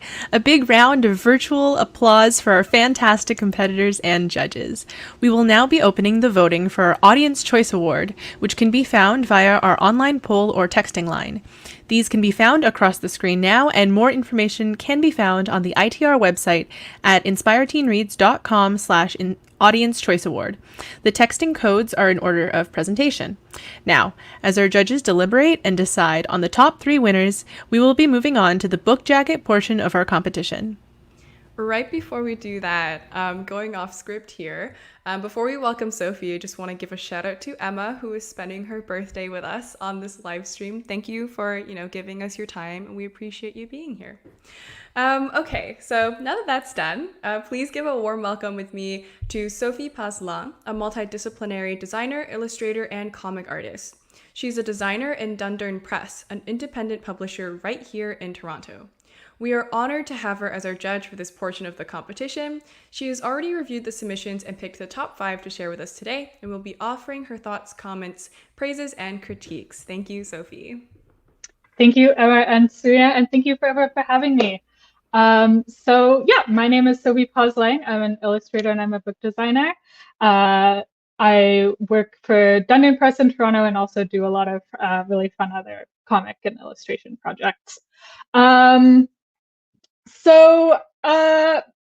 thank you so much for having me here to judge the book jacket component of the Inspired Teen Reads competition. I know it's your first year doing this segment, so that was really fun and exciting and an honor for me.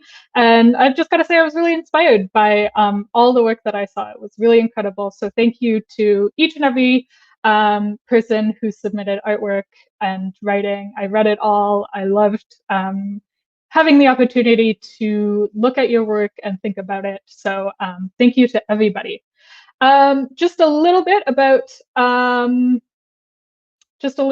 what I do as a book designer. First of all, I trained as an illustrator, so I do a lot of drawing and thinking about how to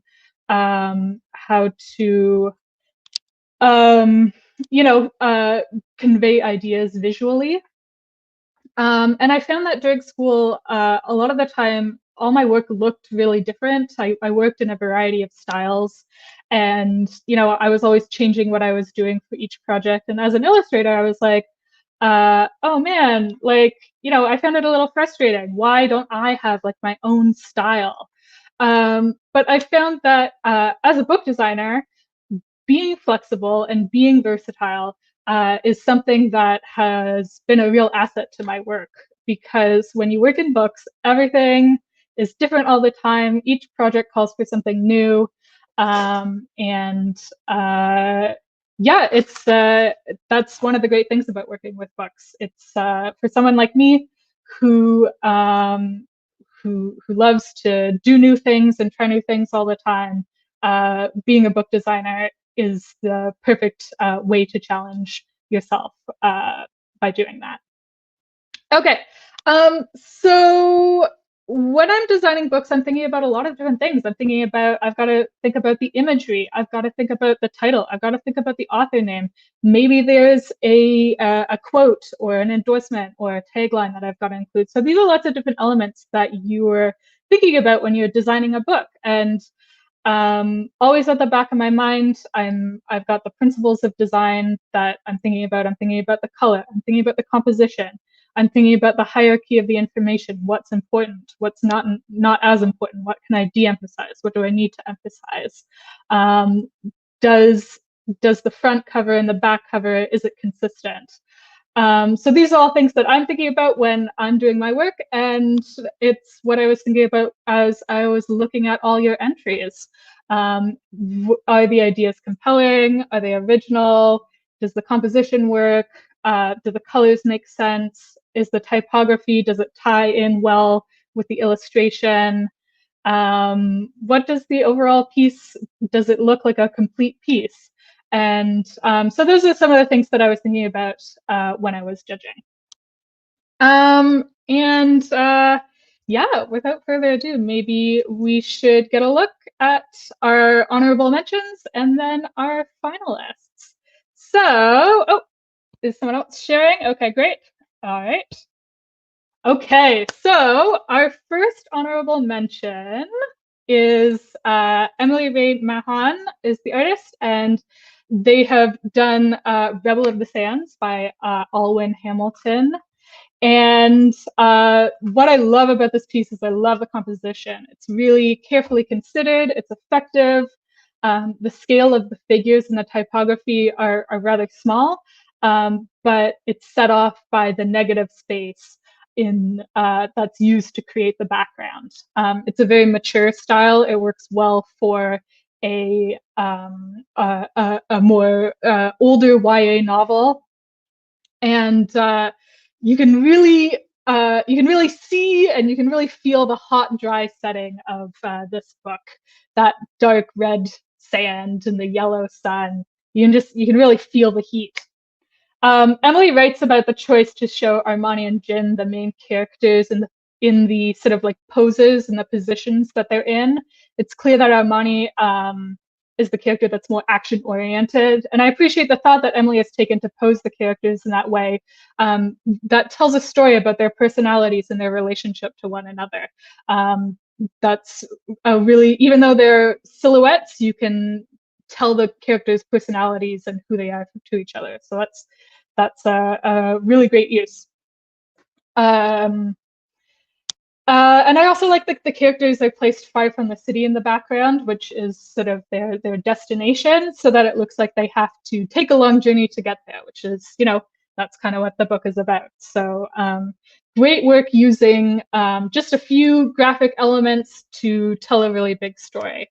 If there's something we could maybe improve to make it even better next time, maybe we can integrate the characters a little more with the background. They look like they're kind of just sort of sitting on top of the image, and maybe even just showing a little bit of the character's feet in the sand would really help to give that little emphasis and integrate them fully into the image. But yeah, great work, Emily. Looks fantastic. I'm always a fan of small type. So our next honorable mention is the artist is Danielle Alexander, and the book is Do Androids Dream of Electric Sheep by Philip K. Dick. Setting's a really important element in this book. The aesthetics of the city play an important role of showing the world that the characters exist in. What's it like? And Danielle has conveyed a sense of loneliness and the sadness of living in isolation through those empty apartment buildings and that sort of like mysterious floating window into the desert. There's a great graphic feel to the piece. It looks like a lot of sort of vintage sci-fi novels. It's great. I really like the placement of the title over the window in the desert and the way that Danielle has broken up the title sort of rhythmically makes a lot of sense. Do Androids Dream of Electric Sheep? It's got a great rhythm to it. The colored elements on the black background help to give the impression of this sort of surreal, dreamlike state that the book can sort of go into. And the apartment buildings that are deliberately rendered with a skewed perspective also add to this. Between the apartment buildings and the desert and the sheep, Danielle has chosen a lot of really great imagery from the novel to work with. They picked some, some really intriguing elements.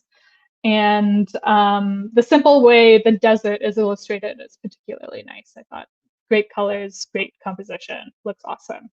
And this piece I thought was impressive because it effectively mixes sort of the hand-painted elements with the digital elements. The transition between those two things is really good. That can often be a challenge to do. Yeah, looking great.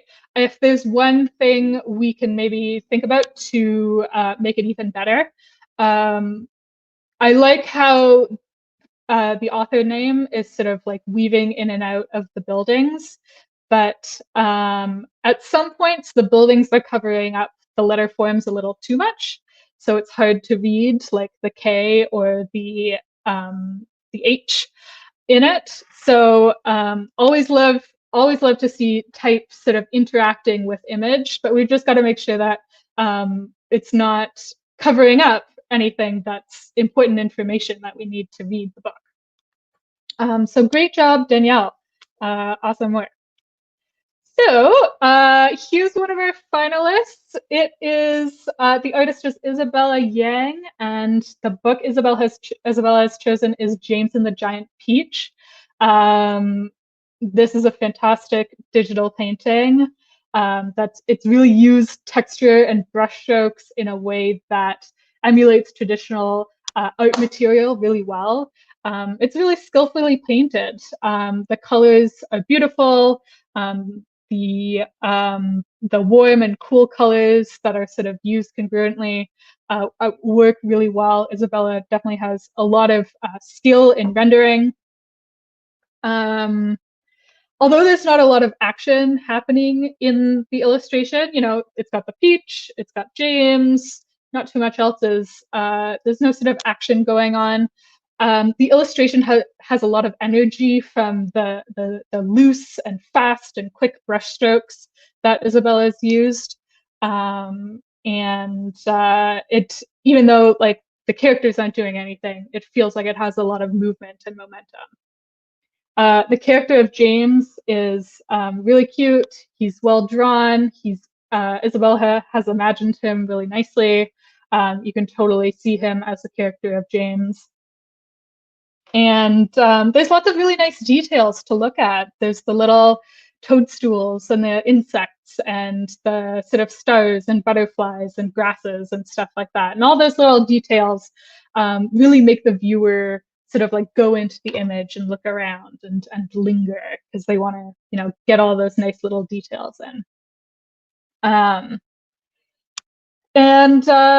one thing I appreciated about this piece a lot was the type was really well chosen. I believe that on the front cover, that's some hand-drawn typography there.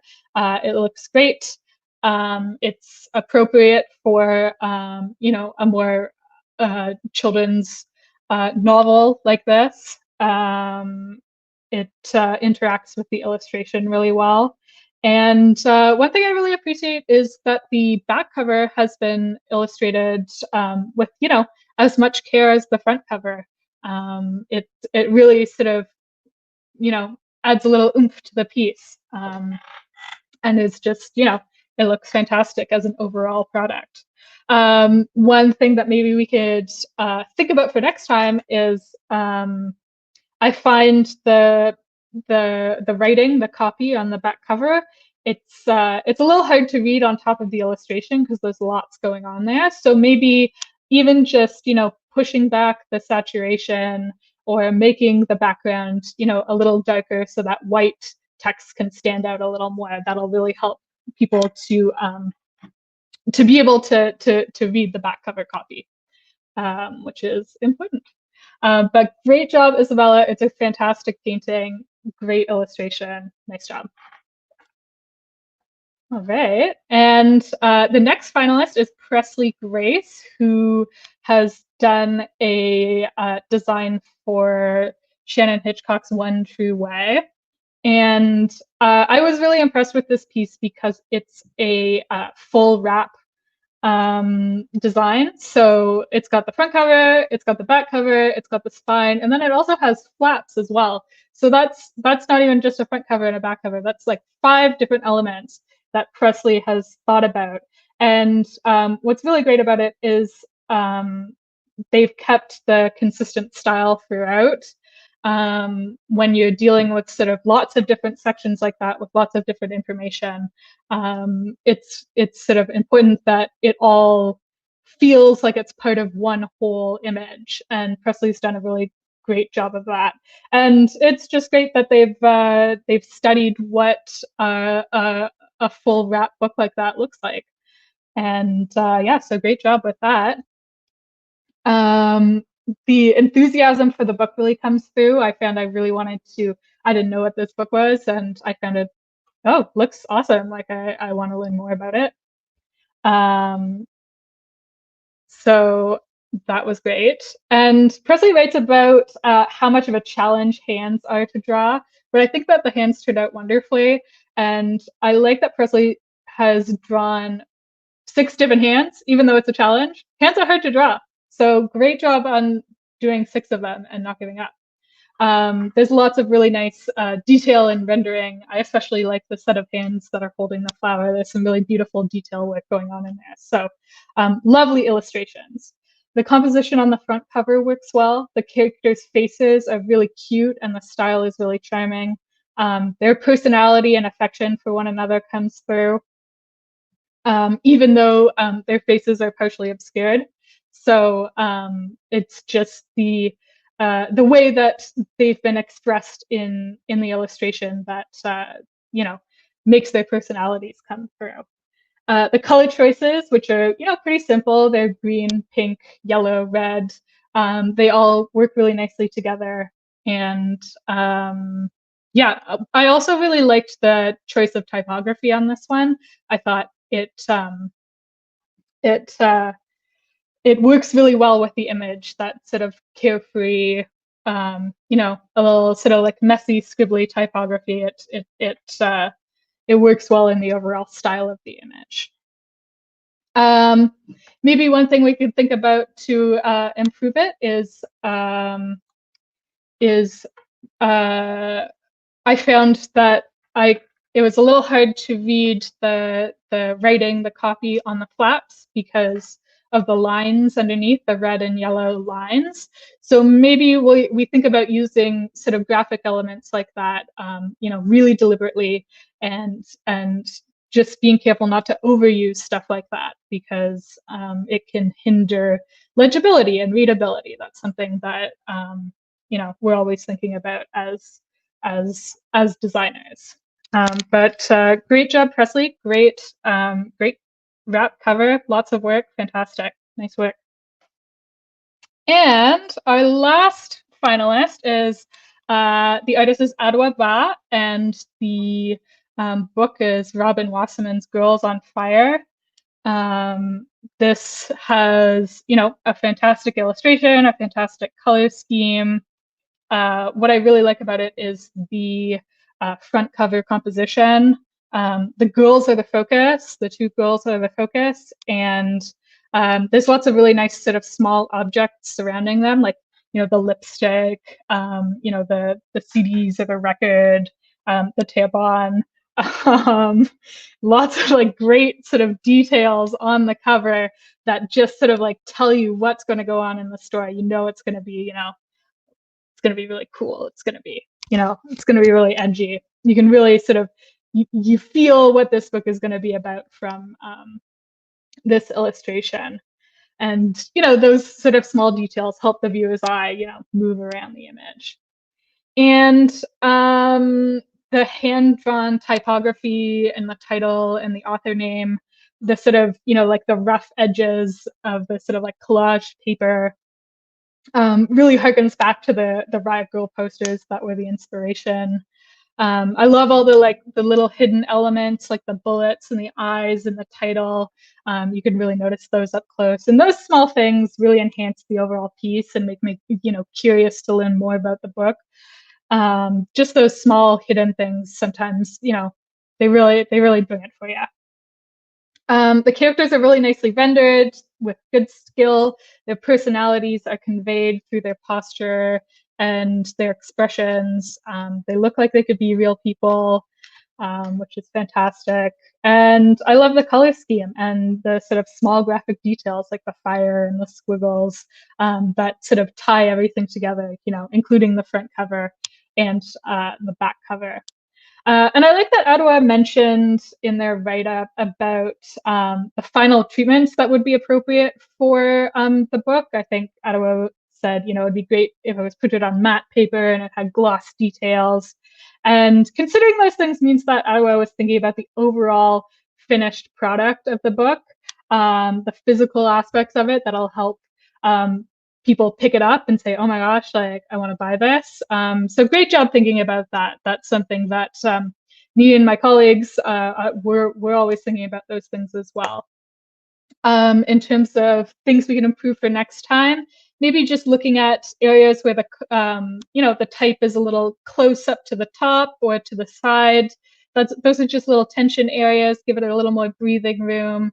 Bring the type on the spine down into the center so it sits a little more comfortably. But those are small things. It's a great piece. So fantastic.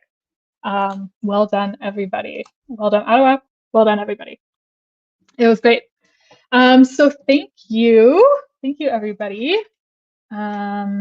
It was, like I said, an honor to be able to look at all the pieces, and I really enjoyed it. Thank you so much for submitting. Congratulations to the finalists and the runners-up. Great pieces. Yeah, thanks so much. Thank you to Sophie, and please another big virtual round of applause for our fantastic competitors and our wonderful judge. Thank you so much for putting all the work that you did into judging and providing feedback for competitors. We know that it means a lot to them, and we loved working with you. Thank you for giving us your time. Yeah, so now our event is drawing to a close, and that means we will be announcing the winners very shortly. That will happen at 3 o'clock. Before that, we have some thank yous and some announcements to make. So please stick around to hear them. Great. I hope that everyone continues to vote for the Audience Choice Award before the polls close. We'll just begin with some thank yous, and then when the judges come in, they'll be able to announce the results. So first off, I want to say that all the speeches we heard today were outstanding. They were passionate and they were, intriguing. And I know I have, 11 new book recommendations to add to my list. So I hope you took away some great new recommendations. And with the artwork, I was stunned by the level of talent that came from all of our entries. And they'll all be up on our website, www.inspireteenreads.com. So you can check them out, as well as our finalist videos. So first off, I want to thank the judges. I'll thank them again when they come out, but I'd first like to thank CBC Books, who had us on their website. They did an interview with us and they helped us a lot with publicizing our event. Reaching out to teens all across the country was really important to us. And so we want to thank specifically Tara Mora for your effort in helping us with that. We also really want to thank the Word on the Street for making this possible. It's not every day an organization will take a group of youth seriously. And, I'm 23, Serena, Emma, Naz, Rita, Jen, they're all in high school or graduating high school right now. So it's really nice to have people empower youth to make this a reality. We specifically want to thank Maya from the Word on the Street, who was constantly in correspondence with us the whole summer and really, really helped us, make this a reality. Thank you for supporting us. We also want to thank Vannessa, who gave us that wonderful introduction today, and Rising Youth for supporting us through your grant. And we're really grateful to be part of that organization. And lastly, before the judges come back on, I want to thank Sophie, who served as our art competition judge. She was amazing. And my team, Emma, it was actually her birthday today. And she took, 2 hours out of her birthday to be here as a host, as well as, an amazing event organizer. And I want to thank Serena, who's right next to me on the screen, who, runs things with a professionalism that you don't think a teenager, it's just so impressive to see the level of poise, confidence, and professionalism she has. I want to thank Rita, who, if you've seen our Instagram, it looks like a professional graphic designer made all of those posts. And so her talent has been just left us all in awe. And I think everybody that follows our social media has been so impressed. I want to thank Jen, our amazing webmaster, who basically created the whole website for us, kept it updated, always came up with new ideas for us. I want to thank Naz, who ran all our social media accounts and brought such a lovely enthusiasm and grace to everything she's done. And I don't know if I'm forgetting anybody, but I think I have everybody. Great. Serena says I'm good. But truly, this is one of the best teams I've ever worked with, and they made this event a reality, and they're only high school students or just going to university. And so I think that they deserve a huge round of applause for just being amazing people as well as amazing organizers. So thank you. Wow, thank you, Divya. I'm sure everyone watching our stream is actually crying. Our group chat is really blowing up. Obviously, we also need to extend a thank you to Divya. She is our leader. She's the one who keeps us on track. She's the one who encourages us, to be kind and to open up with each other, to share all of our ideas, no matter what they are. She works so hard reaching out to CBC Books and Word on the Street, and it couldn't have happened without her. I'm sure you know how amazing you are, Divya. So moving on then, because we're nearing the end of our event. Before we end, I just wanted to let everyone know that we're hosting a short and informal Q&A on Zoom with some of our judges after the event. And you can find the link to enter at any of our social media platforms like Instagram, Facebook, and Twitter, or have a look on our website. And this would be your chance to ask any questions you have for our best-selling authors and our amazing illustrator, or just join us for a casual chat. Also, another reminder that Inspire Teen Reads is going to be at the What You're Reading panel tomorrow at noon, which is also being live streamed by Word on the Street, so you can find it on YouTube. We will be discussing our favorite books and how the literature we're reading is related to things we're experiencing in real life. So we're going to be talking a lot about diverse reading and the importance of hearing a variety of authentic perspectives, especially from BIPOC writers. so that we can be informed members of society. So we're waiting on our judges to join back our stream because they're having a really intense deliberation because all of our competitors were so wonderful. So if everyone could wait on standby for just 1 or 2 minutes, we will be announcing our winners very, very shortly.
So now comes the time we've all been waiting for, the announcement of our winners. I've heard from the team that the deliberation was really fun to listen to, and I'm really excited to hear who the winners are. So yeah, I'll pass it off. Let's do it. All right. Would you like me to do it from third second first? Is that more fun? Should I do it in that order? Is that traditional? I've forgotten. All right. First of all, we loved all of you. I've been doing this for a number of years, and this year I felt like I saw some truly creative and unique pitch approaches and aesthetics that I had not seen before. So I really enjoyed it, and I think everyone did a fantastic job just engaging with these books and talking about them and getting us interested. So it was a hard decision. Third place goes to Tess Larson, who talked about The Bluest Eye. Second place is Jacqueline Chen, who talked about when breath becomes air. And in first place, Ishan Abhi for Brave New World. Those were our top 3. So congratulations, all of you. Congrats, guys. It was a terrific session. So congratulations.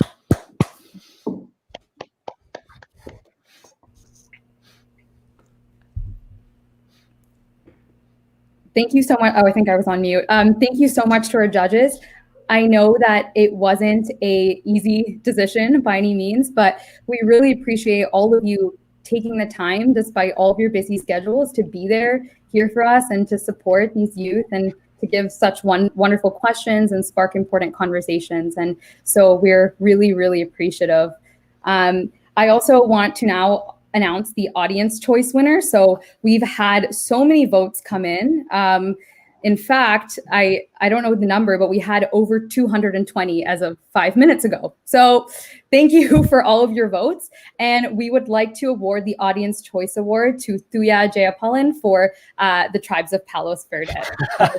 So thank you very much. Congratulations to all the winners, but also congratulations to all of our finalists. I think that, just during this time, taking the time to put this together, to speak so eloquently and to really advocate for literature that you're passionate about. I know I have wonderful books lined up to read. And so you should all be so proud of yourselves, and we're all really proud of you. I also want to say thank you to the authors of the books discussed, not only for writing the books, but some of you sent really great messages to the kids, and that meant a lot. I'm sure that meant a lot to them. So thank you. And just before I sign off, I want to say that I'm really inspired, and at my ripe old age, it's hard to get at my heart, but you guys really did. These pitches not only inspired me to want to read these books, but also just to think a little bit more deeply. Sometimes, authors, we just read voraciously, we read for research, we read for all sorts of reasons. But when the way that you guys have delved into the themes of these novels just moved me, and I want to thank you for your effort. It was amazing. It was amazing, an amazing thing to be a part of.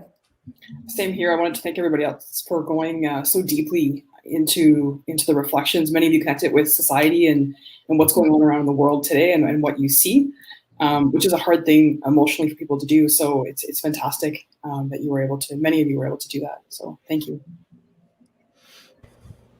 Yeah, I agree with everything that was said. I mean, having the chance to work with Inspired Teen Reads with Word on the Street, and especially on this event, it's been really surprising for me and everyone else on the team to see how warm and how giving, the literature community is. The authors are always willing to give encouraging words or to give their time to help other people. And it's really, really wonderful to see that, even with social media and all the stuff going on, people are still reading and they're still loving it. So yeah, it's been a dream for ITR to, share that love and to create that community. And I think we've really done it. So yeah, thank you again to all of our judges, to our amazing audience for watching and engaging in our polls. And of course, our competitors, they really make it happen. So we couldn't have done it without them. Thank you so much, and happy reading, everybody. For those who have the Zoom link to come on to after the live stream just to chat, we encourage you to do so, and we hope everyone has a wonderful rest of the day. Bye. Bye. Thank you. Hello. Congratulations to all the winners. That was amazing. Watching teens be passionate about books is so wild. I hope that you all tuned in to see that. Otherwise, the stream will be available to watch. Although it won't be live, you'll still be moved the way I was. Yeah, so thank you so much. Thank you, Inspire Teen Reads, and the esteemed panel of judges that joined us this afternoon. Thank you, all of you, for watching from home, voting if you voted. Thank you for everything. I'm just so thrilled, and I'm sure you all are too. If you want to join us for more fun tomorrow, it's our party day. We'll have readings at 10 a.m. from Kids Write for Kids, the contest winners for that, a panel with the Inspire Teen Reads planning team that asks, what are you reading? I'm sure you won't want to miss tuning into that, especially based on the programming that we had today. And then there will be a dance party starting at 12:30. And that should be going for about 2 hours. We'll see. There will be more details at thewordonthestreet.ca/Toronto, or you can tune in here at the WOTS Toronto channel. Thank you for joining us, and we'll see you next time.